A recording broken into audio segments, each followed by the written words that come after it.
E aí, meus amigos, beleza? Bom, eu sou o Regis aqui do canal Aventuras Vem com Regis. E primeiramente, bom dia, boa tarde, boa noite. Nós vamos aqui, eu falo nós, eu e vocês aí, vamos entrar numa linha de raciocínio aqui de alguns assuntos. E hoje eu escolhi falar sobre o assunto marco temporal, porque está sempre na mídia, né? A gente vê algumas manifestações de indígenas, de produtores também, sempre falam nesse marco temporal. E para mim sempre foi uma palavra assim que eu não entendia muito. Aí eu decidi procurar aqui para entender um pouco sobre esse assunto, né? Para não ficar aí sem entender quando o pessoal fala na TV, nos noticiários de rádio também, sobre o marco temporal. Bom, então vamos lá, vamos tentar aqui de uma forma popular, pois não sou da área jurídica, né? E se eu estiver falando alguma bobeira, se tiver algum advogado aí que possa comentar no vídeo aí, que está aberto, aqui não é nada tentando ensinar ninguém, apenas foi uma forma que eu achei de tentar passar para os nossos amigos aí do YouTube de uma forma tranquila e tentar aí entender o que é o marco temporal, né? Então vamos lá. Bom, abrindo o Google aqui, a gente digita sobre o marco temporal, né? E vai aparecer algumas opções aqui.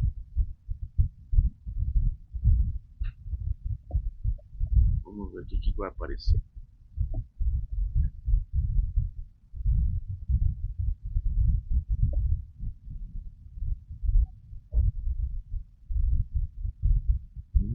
Peraí.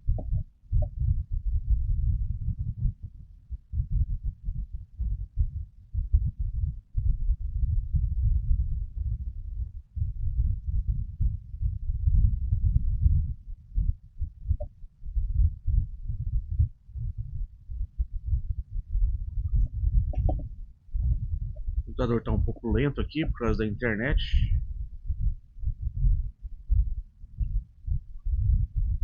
Já vamos achar aqui.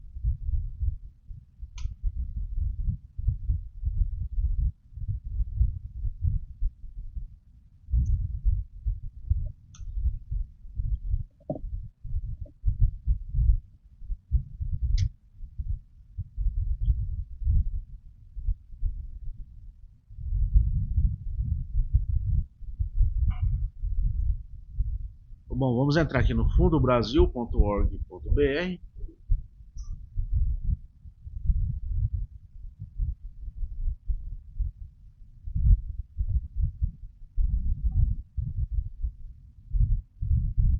Bom, vamos aqui. O que é o marco temporal? A tese do marco temporal é uma proposta à norma vigente de demarcação de terras indígenas. Essa proposta determina que os povos indígenas só poderiam reivindicar terras que ocupavam ou disputavam a partir da promulgação da atual Constituição de 1988.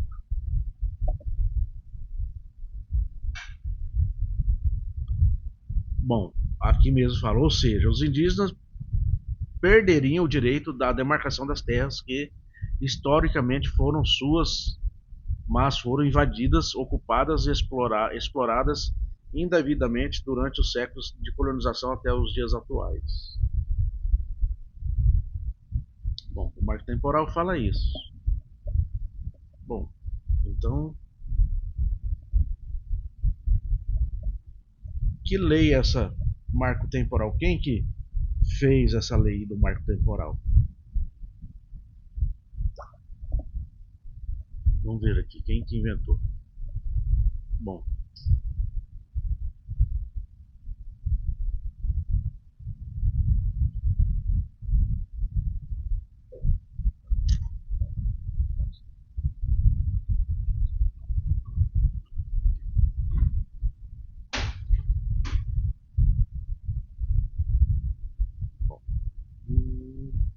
vamos ver aqui.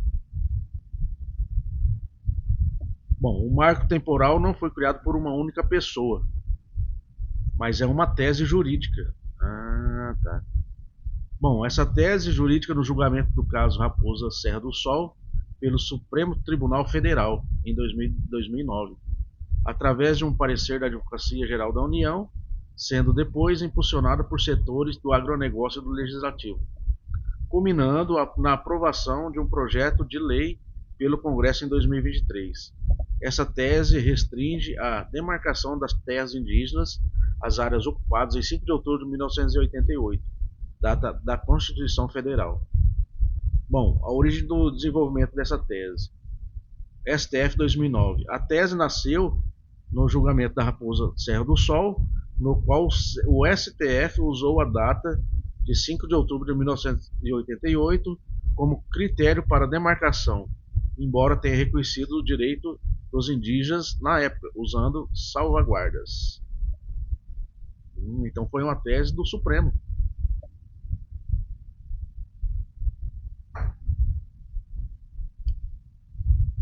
Então por isso que se criou essa jurisprudência, né? O Supremo Tribunal STF 2023-2024.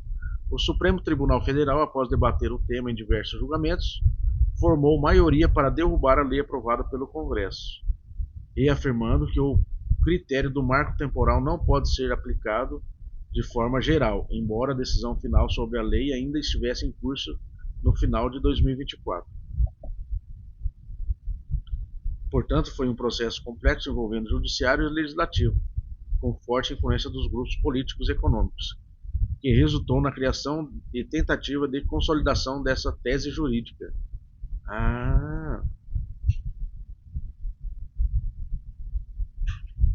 Então foi uma tese criada pelo Supremo,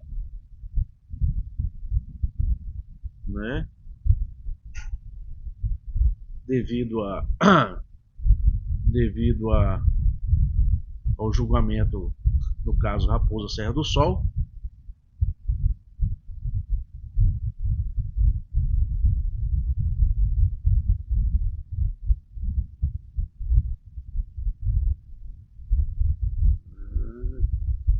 Por isso que tem tá uma discussão entre o Supremo e o Senado, né?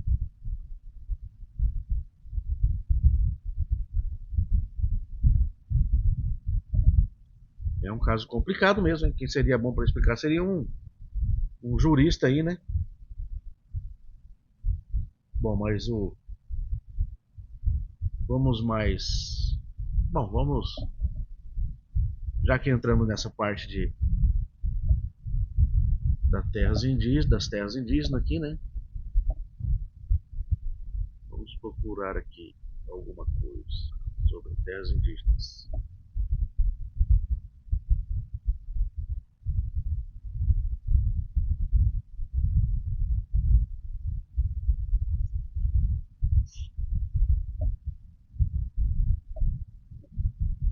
A internet está um pouco lenta aqui.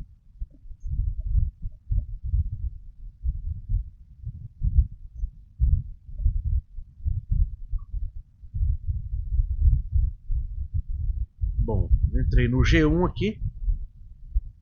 E, bom, entrei no G1 e aqui sobre terras indígenas. Sobre terras indígenas aqui. Achei uma matéria interessante aqui, ó. Arqueólogos descobrem o que pode ser o mais antigo cemitério indígena das regiões Norte e Nordeste. 16 de 1 de 2024.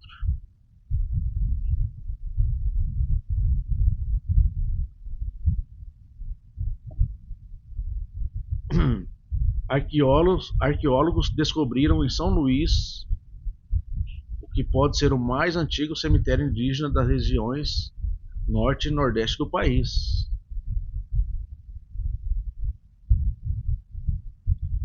Por enquanto foram encontrados 43 esqueletos humanos e mais de 100 mil artefatos como conchas, cerâmicas e pedras decoradas. Todo esse patrimônio foi descoberto durante o processo de licenciamento ambiental de uma obra de construção de condomínios do Programa Federal Minha Casa Minha Vida. Oh, interessante. Os primeiros achados ocorreram em 2020. Em 2020, os primeiros achados. Ué, 2020.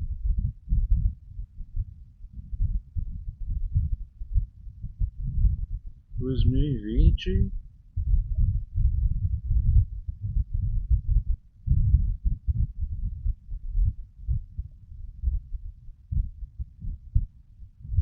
E a matéria 2024.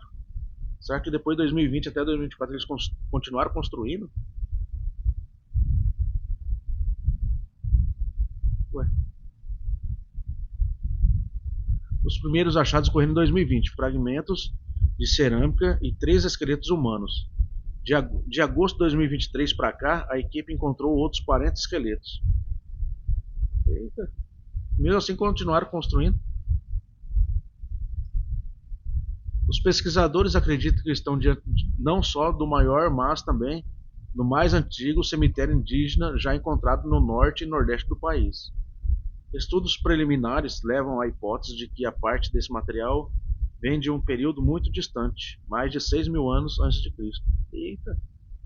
A hipótese é de que no sítio estejam vestígios de pelo menos 4 diferentes povos indígenas que teriam ocupado a região em momentos diferentes. O povo Tupinambá, os ceramistas amazônicos, os sambaqueiros e os pré-sambaqueiros. Os esqueletos estavam em perfeito estado de conservação, foram envelopados e guardados em containers que estão sob a guarda da Universidade Federal do Maranhão, até que seja construído no centro de reserva técnica no sítio Rosane.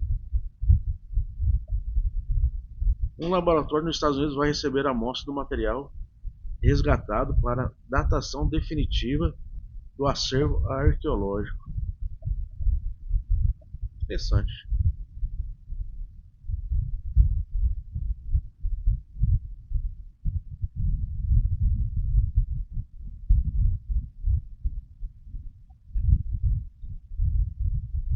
Interessante esse assunto, hein? Será que terminaram as obras lá? Ou teve que parar a obra? Não sei.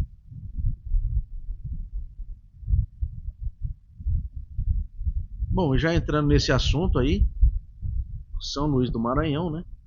Foi achado esse cemitério. E isso nos leva a lembrar, né? De onde as embarcações portuguesas desembarcaram, né? Vamos achar alguma coisa aqui? Vamos ver se a gente acha algum documento aqui. Vamos ver aqui no nosso amigo Google.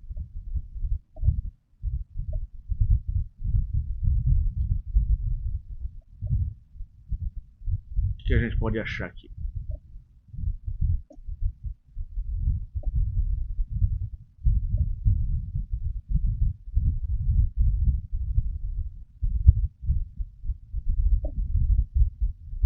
Digitar aqui. Onde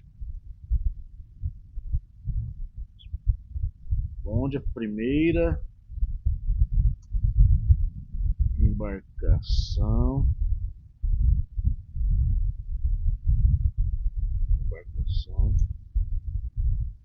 portuguesa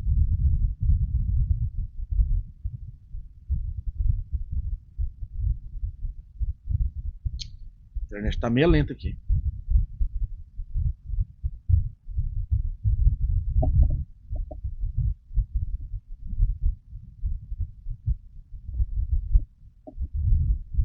Bom, travou ali. Vou procurar aqui no celular. Vou procurar no celular aqui.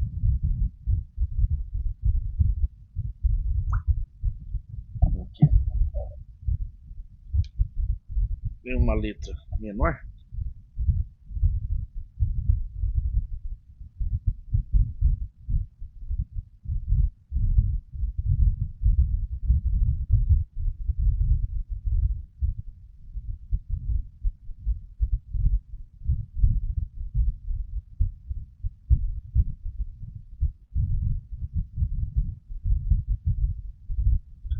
Bom, aqui as embarcações portuguesas chegaram no Brasil em 22 de abril de 1500, na região do atual Porto Seguro, na Bahia, na chamada Costa do Descobrimento, onde a frota de Pedro Álvares Cabral avistou a terra e desembarcou, com o Monte Pascoal servindo de marco, embora haja pesquisas mais recentes que apontam o Rio Grande do Norte como local provável do primeiro desembarque. Legal. Bom, vamos ver aqui então como que se prova essa chegada aqui. Bom, também aqui a gente vai achar a carta de Pero Vaz de Caminha, né? Carta de Pero Vaz de Caminha, que escreveu as cartas para o rei, né? Da época de Portugal. Ele descreveu aqui como foi a chegada deles aqui, né?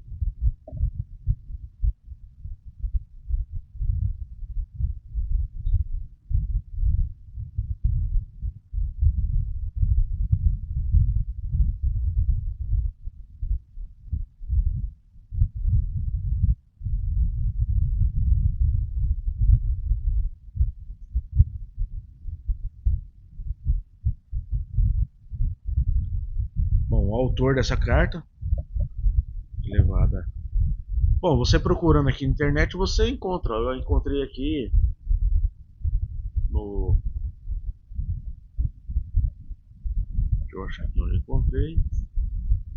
Uma carta muito grande, onde ele descreve aqui como foi a chegada deles. Portugal, Torre do Tombo, gavetas 15, número 2. Bom, aqui eu acho que é um site do governo de Portugal. gov.pt. Aí aqui tem a carta, né? Bom, se você tiver curiosidade sobre a carta, bom, essa carta eu acho que é um marco principal de onde os portugueses encontraram, onde teve o encontro ali dos portugueses com os índios, né? No litoral brasileiro. Bom, essa carta aqui mostra exatamente onde os índios se encontravam na época, no litoral, né? Bom, também quem não gosta do litoral, né? Litoral, acredito que seja o melhor lugar para se viver. Tanto é que os lugares mais caros no Brasil hoje, acredito que seja no litoral, né? O metro mais caro do Brasil. A carta de Pero Vaz de Caminha é muito interessante. Ele e também alguns pontos meio que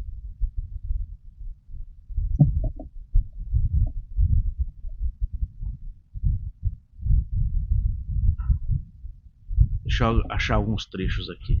Um trecho interessante que eu achei, que eu já li a carta, achei interessante, é esse trecho aqui, ó, mostrando como que foi a recepção dos indígenas com os portugueses. Vou ler aqui um trecho que eu achei muito interessante, que é esse aqui, ó, quer ver? Aqui.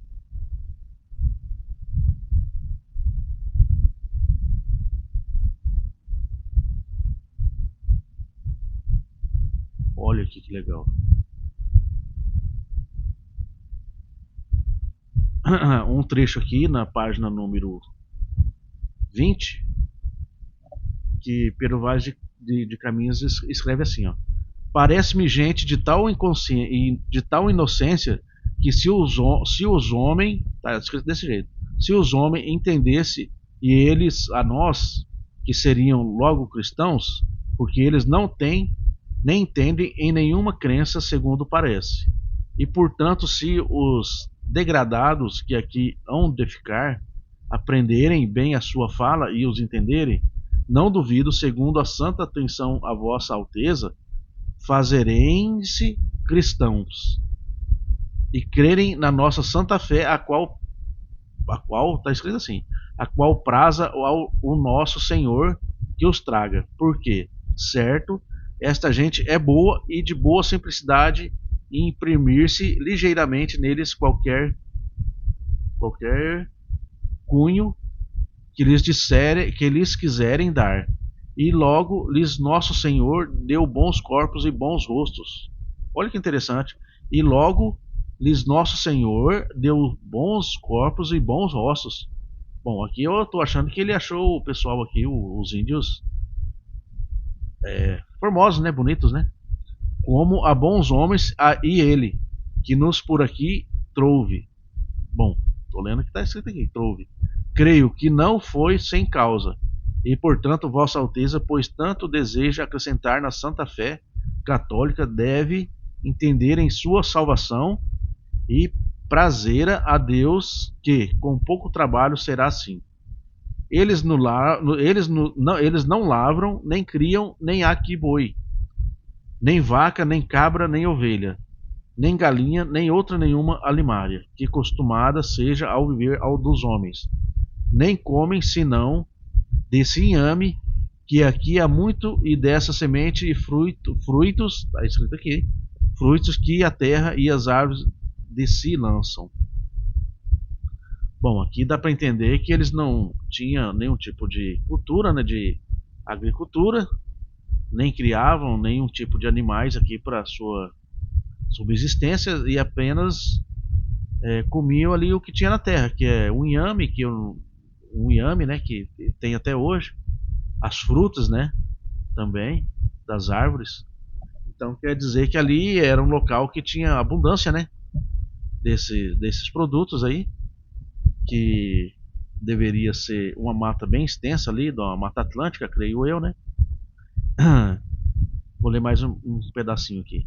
E quanto ali, este dia andaram sempre ao som de um tamborim, de um tamborim.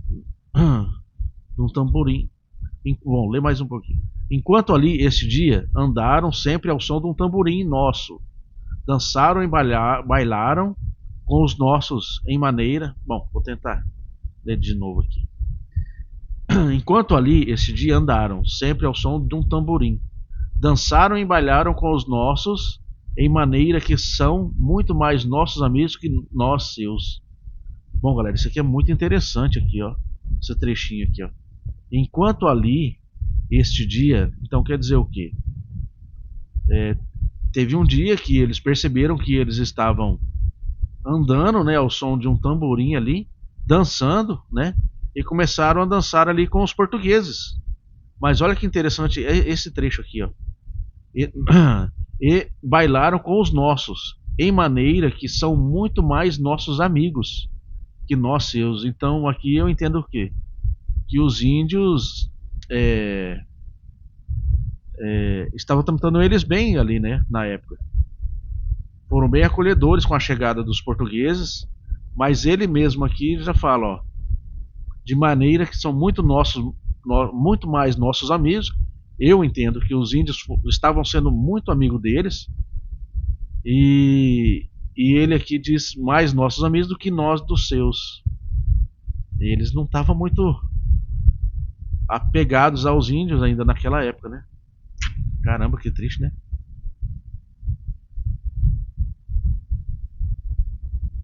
Bom, tem muita parte legal nesse livro. Eu achei interessante essas partes aí. Muito mais essa que ele estava dançando com os portugueses ali, demonstrando uma afinidade ali, né? Uma boa aceitação deles na casa deles, né? Porque no litoral ali, bom, quem não quer morar no litoral, né, galera? Um local bonito, né? Os portugueses chegando ali, eles foram bem recebidos. Tem uma parte aqui também que eu acho legal, que é a parte onde os portugueses deram comidas aos indígenas ali da época, ao povo ali da época, e eles não aceitaram, porque não era do paladar deles, eu acredito eu, né? Deixa eu achar aqui. Então eu acho interessante aí o pessoal ler essa carta.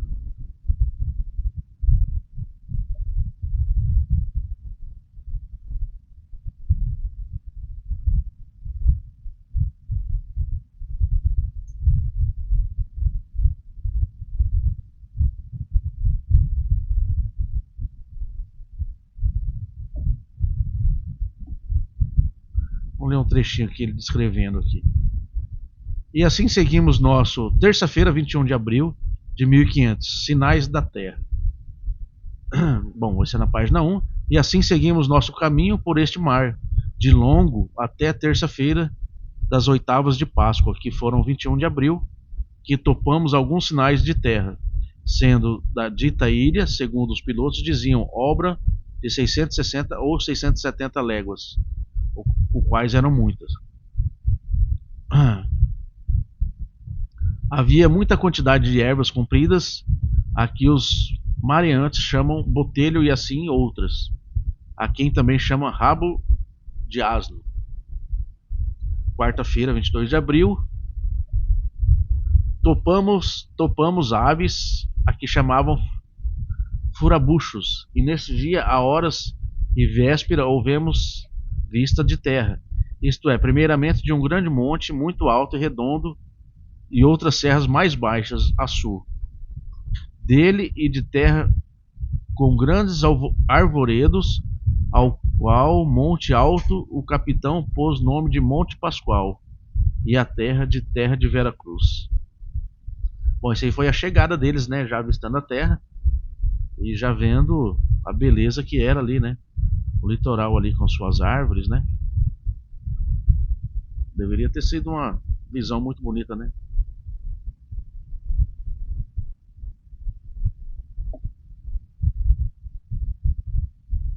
Bom, e chegando ali, eles ancoraram, né? E dali ouvemos vista homens que andavam pela praia, de 7 ou 8. Os navios pequenos disseram por chegarem primeiro. Ali lançamos os batéis e esquifes. Fora e vieram logo todos os capitães das naus, e esta nau do capitão Moore, e ali falaram.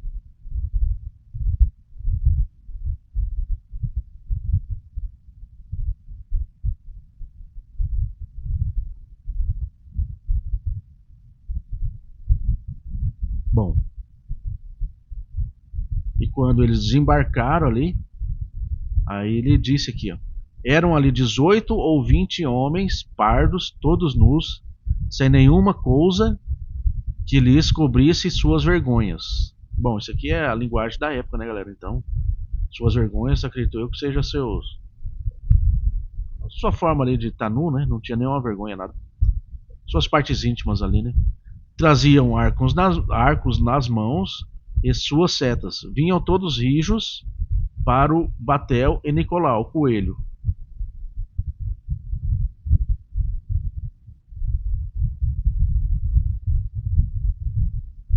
Ali não pôde deles haver fala nem entendimento que aproveitasse.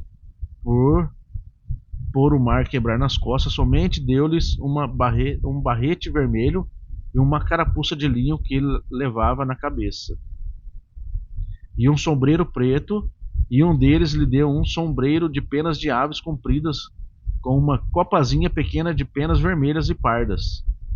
Bom, dá para entender aqui de novo que os índios já chegou com um presente ali para eles, né?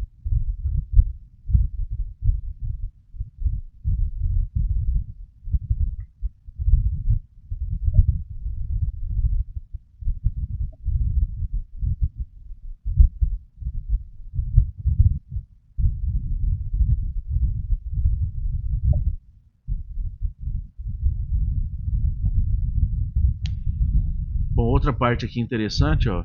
E quando fizemos vela, quando fizemos vela, acredito eu que é onde eles realmente pararam ali na beirada dos rios ali, da praia, né? E quando fizemos vela, seriam já na praia, assentados junto com o rio, obra de 60 ou 70 homens, que se juntaram ali pouco a poucos. Fomos de longo e mandou o capitão aos navios pequenos que fossem mais chegados à terra, e que achasse um pouco seguro para as naus que amainassem. Bom, então quer dizer o quê? Que no meu entendimento, né, galera? Que 60 a 70 indígenas ali já ficaram esperando eles ali sentadinhos, né? Com uma, uma boa fé ali com seus visitantes, né?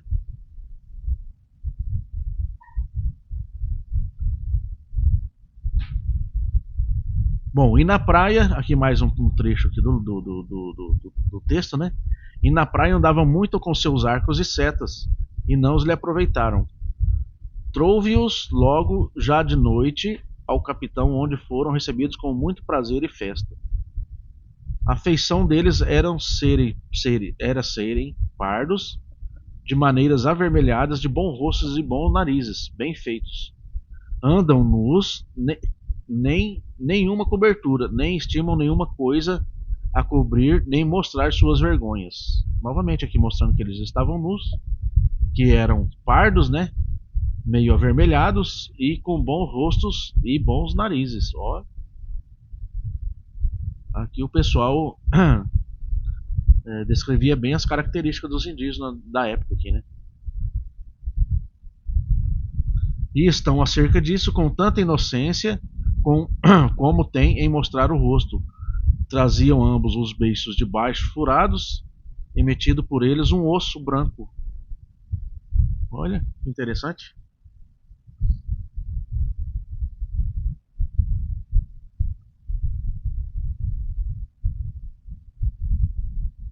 Aqui uma parte interessante, ó. E os dentes é feito como roque de xadrez. Bom, acredito eu que seja branco, né?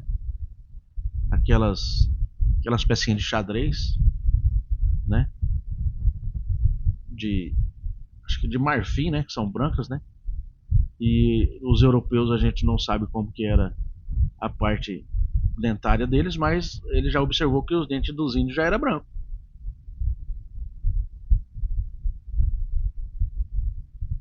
Os cabelos, os cabelos seus são corredios e andavam tosquiados, de tosquia alta, mas que de sobrepente, de boa grandura e rapados até por cima das orelhas. Bom, então dá para imaginar que o cabelo dos índios não era curto nem muito compridos, mas que era rapado aqui, ó. Acredito eu, né? Essa parte aqui. Tipo um moicano hoje em dia que a gente conhece, né?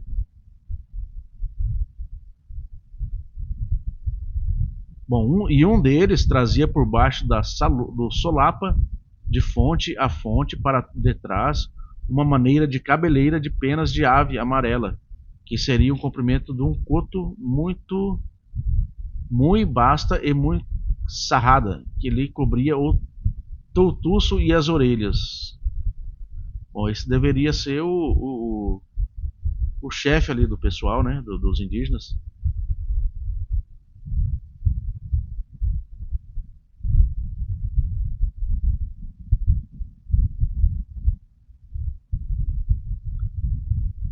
Bom, galera, é muito legal essa carta aqui. Ela descreve muito aqui do que o Pero Vaz de Caminha viu na época, né? E mandou para o rei da época de Portugal.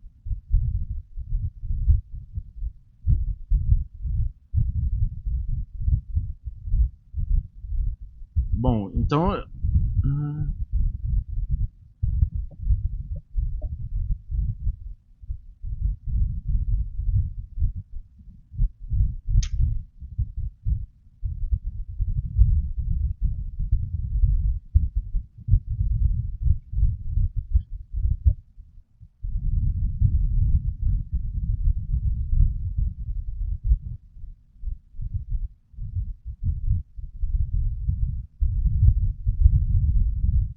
É muito legal essa carta aqui.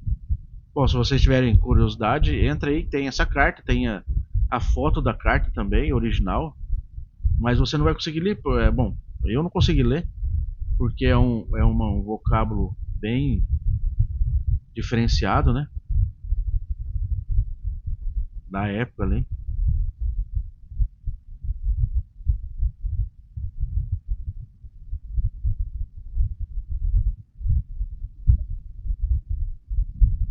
Mas é muito interessante. Bom, a gente começou a falar do marco temporal, já viemos aqui para a carta de Pero Vaz de Caminha, né? Demonstrando onde foi a chegada do, quando foi a chegada e onde foi a chegada dos navios, né, portugueses. Bom, e no final da carta ele, Pero Vaz de Caminha, descreve que está: deixe o porto seguro da vossa ilha da Vera Cruz, hoje sexta-feira, 1º dia de maio de 1500. 1º de maio de 1500, ele terminou a carta e chegou até o presidente não, o rei, né, de Portugal. Bom, quem foi Pero Vaz de Caminhas?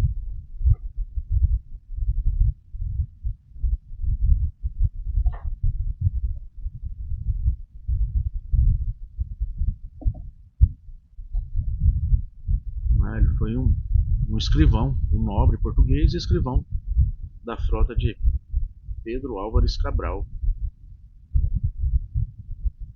Bom, então dá para entender que a tese do marco temporal, atrás da tese do marco temporal existe uma história, né, que vai além, né, do marco temporal, que leva a gente a entender, né, qual terra será que os indígenas estão querendo, né? Bom, pela história aqui que a gente está vendo,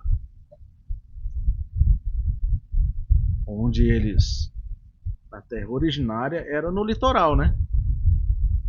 Mas hoje, como a população, o desenvolvimento já está bem além, acredito eu que o litoral será muito difícil ali, né, de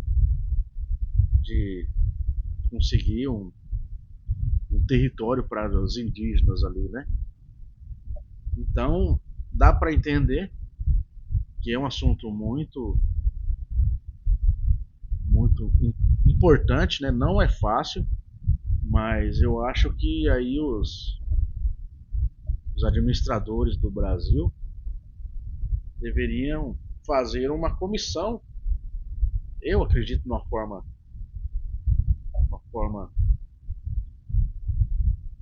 forma e de um palpite popular de apenas um cidadão brasileiro, né? Que esse assunto deveria ser bem estudado, né? Porque será que o índio precisa de terra ou de território, né? Qual que é a diferença de terra e território, no meu ver, né? De uma pessoa simples como apenas como um curioso e cidadão brasileiro, né? Hoje em dia, aqui no Centro-Oeste, existe várias reivindicações de terras, né? Só que a pergunta que eu faço assim, qual seria o melhor lugar para se viver, principalmente os indígenas ali? Bom, no meu pensar, eu acredito que seria o litoral, onde tem ainda muita comida em abundância em alguns lugares, né? Uma mata onde existe, talvez teria uma forma de melhor de se viver, porque aqui no Centro-Oeste, principalmente aqui na, na, no meu estado, é muito cerrado. E se você for entender o cerrado é um local muito difícil de sobrevivência. Você que não conhece o cerrado, procure aí o cerrado, né? Entender como que é o cerrado. Né? Tanto é que os animais do cerrado, a vida deles é a vida noturna, a caça deles é noturna.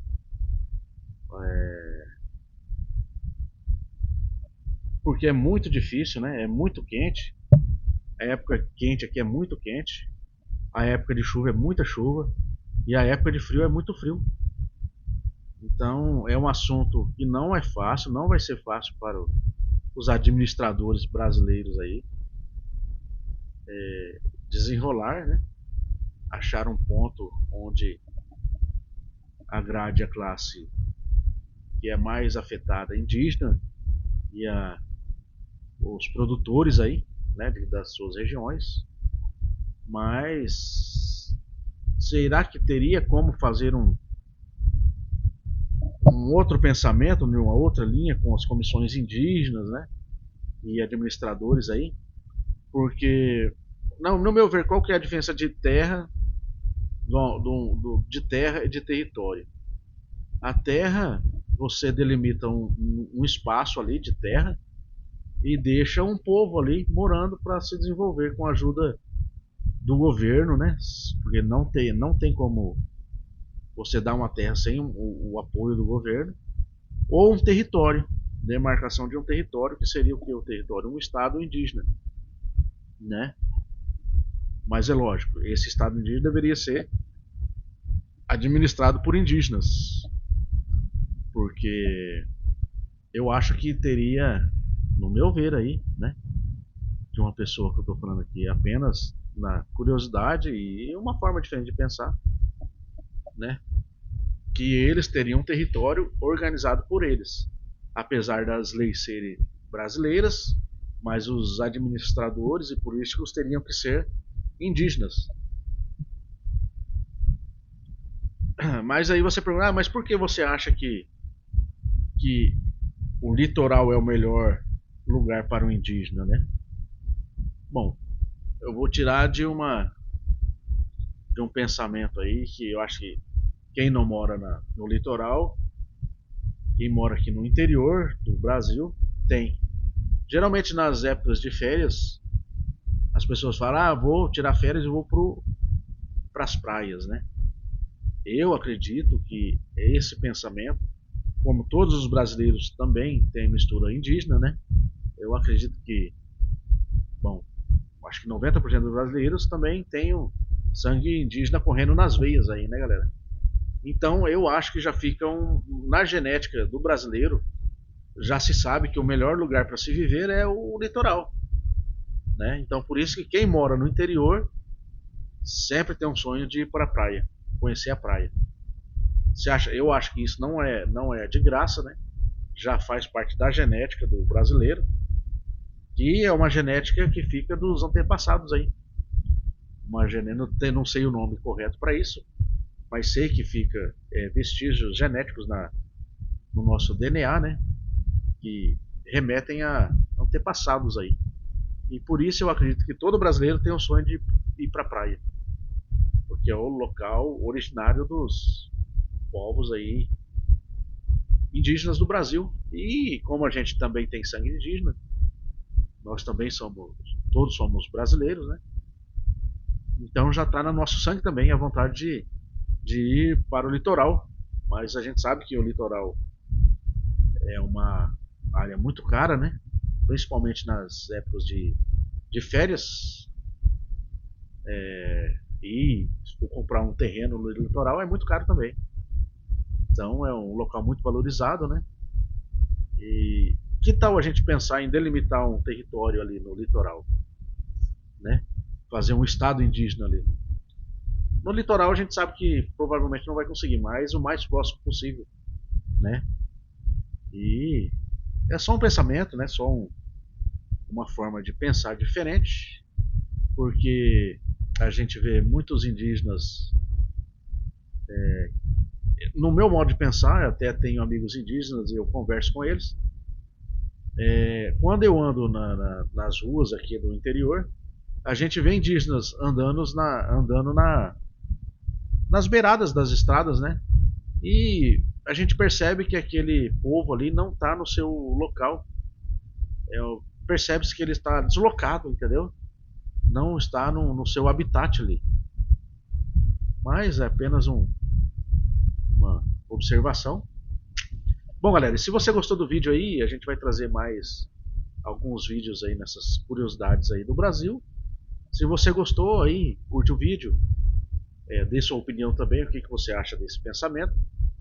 E vamos aí, hoje em dia a gente tem a internet na mão, dá pra gente observar várias curiosidades aí que tem na internet, inclusive essa da carta de Pero Vaz de Caminha, que está no museu, acho que em Portugal.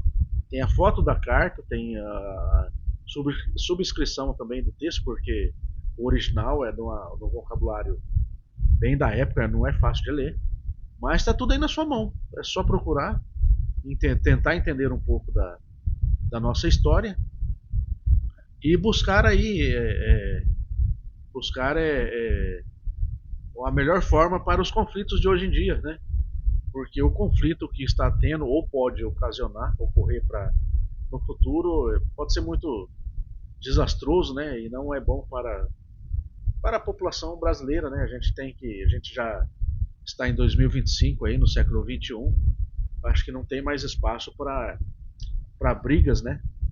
E desavenças. E algumas pessoas usando aí essa parte aí para se aproveitar de alguma forma, né?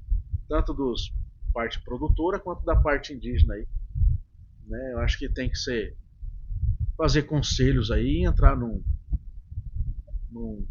num ponto onde seja bom para todos, né?